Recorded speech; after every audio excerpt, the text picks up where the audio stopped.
Hello, football fans.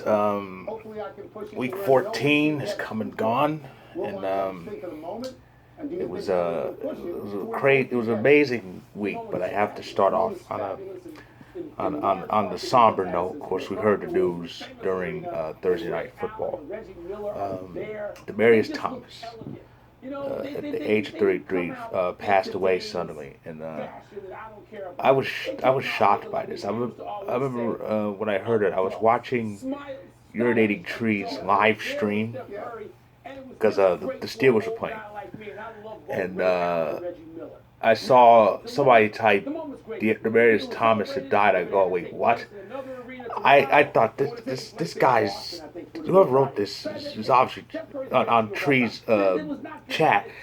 This guy's trolling. It's a disgusting troll. So I went to Google it, and sadly he wasn't trolling. 33 years of age. They said the cause of death was a seizure. They said he had been having problems with those, and it hit me because I watched him play. He played for 10 seasons, mostly with Denver. And when I heard the news, first thing that entered my mind was that play in the playoffs. The game between the Broncos and Steelers was a wild card game. Went to overtime, tied at 23. Tebow throws that one pass to Thomas. Thomas did the rest. 80 yards, touchdown, 10 seconds, game over. And what really hurts is, number one, he had just retired. He retired just months ago. And number two, this upcoming Christmas would have been his 34th birthday. And and of course the Broncos. Well, the Broncos, of course, honored him, and so did the Denver Nuggets, the Colorado Avalanche, as well. Of course, the Broncos had their tribute to him, and the game started with 10 men on offense, leaving the spot for Thomas open. And the ball was not snapped. The play clock ran down all the way to 0, which is a delay game penalty, which the Lions, who they were playing, out of respect, they declined it.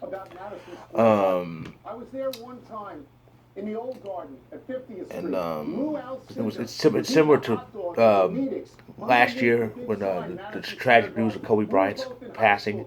They ran the 24-second shot clock down and took intentional violations because of his number.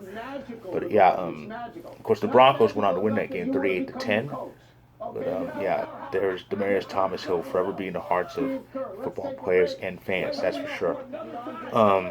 As for Week 14, I mentioned the Steelers game, and the Steelers played the Vikings, and the Vikings actually won that game. Though they didn't make it easy. They were up 29-0, and it ended up being a game because the Vikings can't hold leads. But they held on at the literally the last second to win over the Steelers.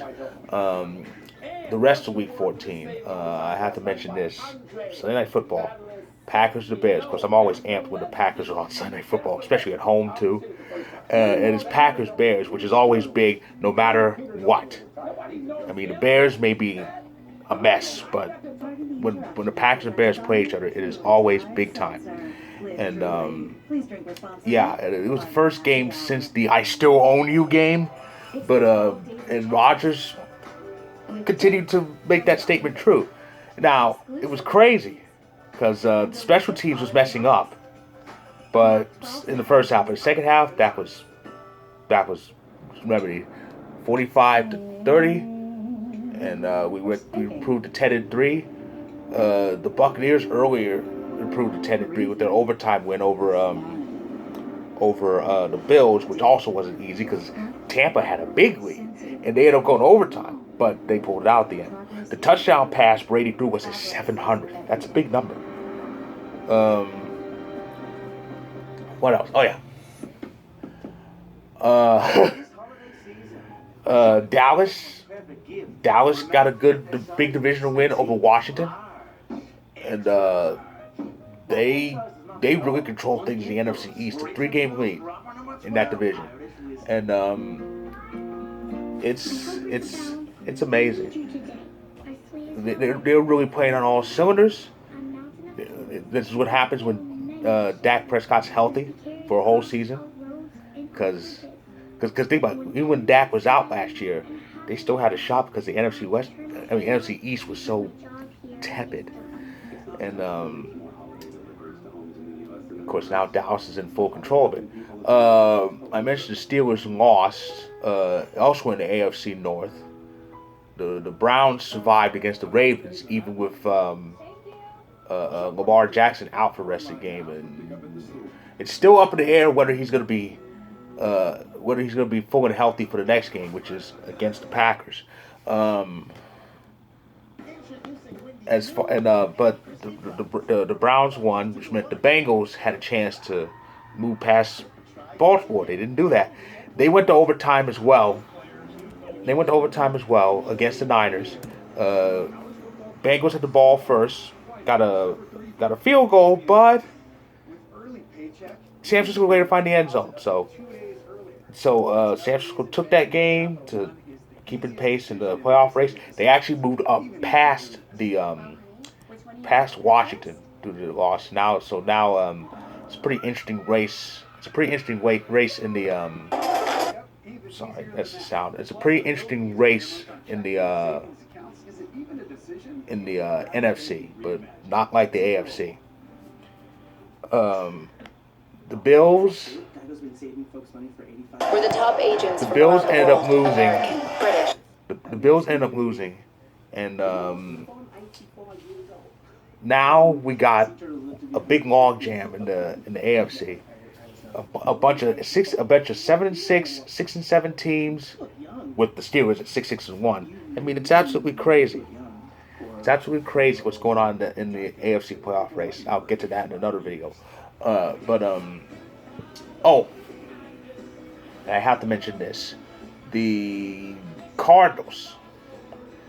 The Cardinals fell at home to the Rams on Monday Night Football. They did not need that, because now they're in a three-way tie with the Bays, and they're at the bottom of it. The Cardinals dropped from number 1 to number 3 in the conference. Tampa's number 1, which means currently at the head of the table in the NFC. Boom. Yep. An 8-2 conference record, and beating Arizona will do that for you. I don't know what it is in Arizona. Arizona has 3 losses, but they're all at home. Yet they're in the race for number 1 seed. That's home field. If you cannot win your home games, you're going to have problems in the playoffs. I mean, if you win your division, that's at least 1 home game. But and speaking of division, because the Rams beat them, the NFC West is open. The Cardinals would have just completely ended that race had they won. It would have been a 3-game lead and a sweep of the Rams. They could have clinched the division this week. All they have to do is win. Now they got to kind of try to keep it pace, and it's going to be even tougher because the news just came out. DeAndre Hopkins, their number 1 receiver, he's out for the rest of the regular season. So the next 4 games, no D-Hop. That is not good for the Cardinals. Absolutely not good.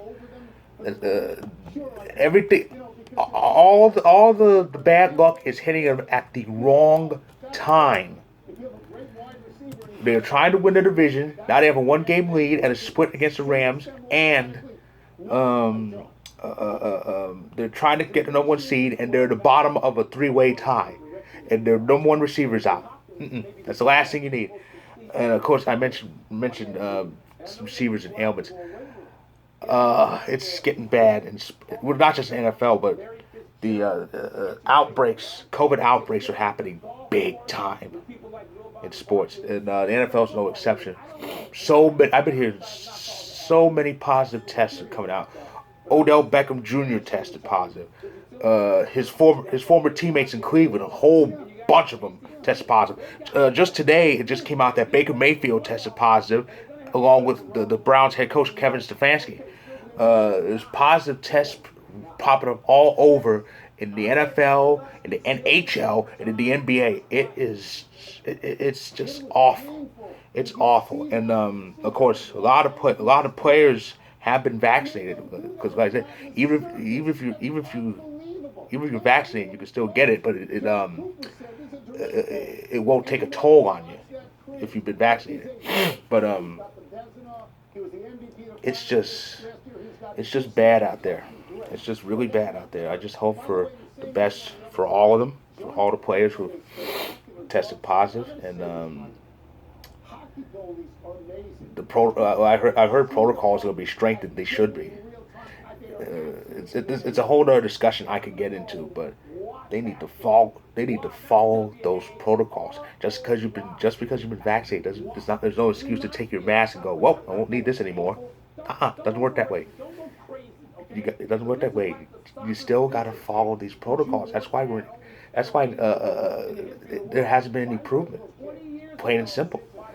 So oh, and it was announced even with the problems with positive tests within the Browns, that game's not going to be rescheduled.